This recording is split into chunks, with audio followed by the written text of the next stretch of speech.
Look at the sheer scale of January 2017.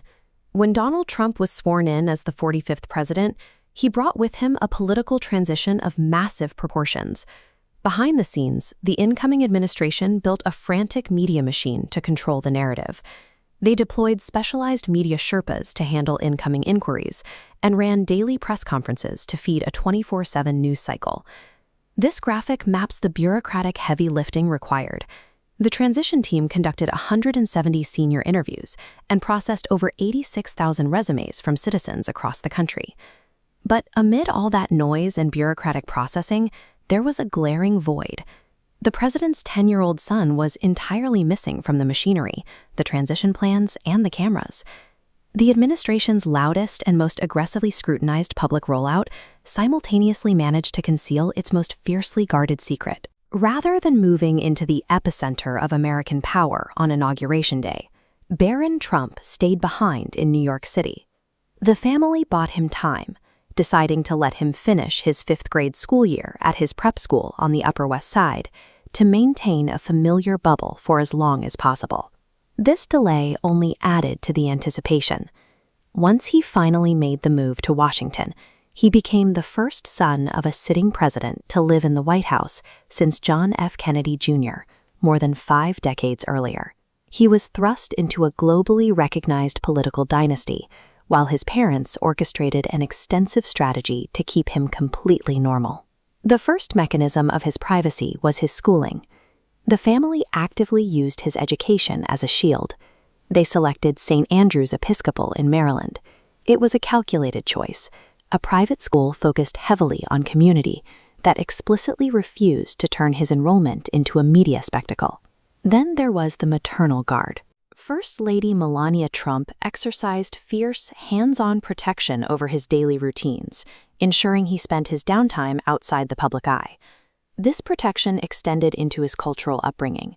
He was raised bilingually in English and Slovenian, allowing him to maintain strong, private ties with his immigrant grandparents who helped raise him.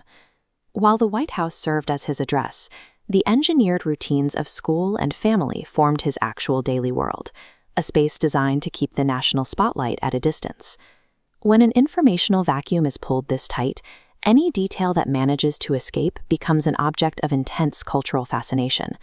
One of the most obvious leaks is his physical growth. He now stands at an imposing 6 feet 7 inches, towering over his famously tall parents. Then there are his surprisingly grounded teenage interests. He plays FIFA, wears Arsenal football kits, and casually discusses video games and consciousness with figures like Elon Musk at Thanksgiving dinners. His mother famously nicknamed him Little Donald, a title earned through his independent, strong-minded personality rather than his physical appearance. These fragmented trivia points only amplify the public's curiosity. In a hyper-connected era where everyone overshares, total silence creates the ultimate intrigue. Fast forward to 2026. As he turns 20, he has returned to live in the White House during his father's 2nd term. Despite becoming a legal adult, the privacy wall surrounding him remains completely intact. He actively refuses to participate in public political theater, specifically declining an at-large GOP delegate spot in Florida due to prior commitments. He has made just 2 public appearances since the 2025 inauguration. When a mere 5-second clip of him speaking on election night was released, it went viral because the public had practically never heard his voice. This public silence led many to assume he was entirely removed from his father's empire. This distance didn't mean inactivity. While the public saw a quiet student commuting from the famous Trump Tower, he was quietly assuming a role his older siblings had occupied years before. His parents credit him with steering the 2024 campaign's outreach to young voters, specifically advising his father to appear on massive podcasts like Joe Rogan and Aiden Ross. His father eventually referred to him as the king of the internet. He is leveraging his father's network to launch his own ventures. While a student at NYU, he co-founded a beverage company, raising a reported $1 million in startup capital through family associates. This involvement extends to the family's pivot into digital finance.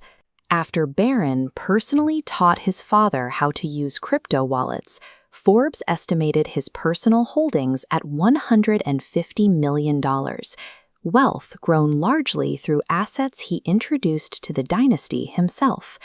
In a family where power is usually measured by crowd size and TV ratings, Barron is proving that influence and wealth can be built in the silence between public appearances.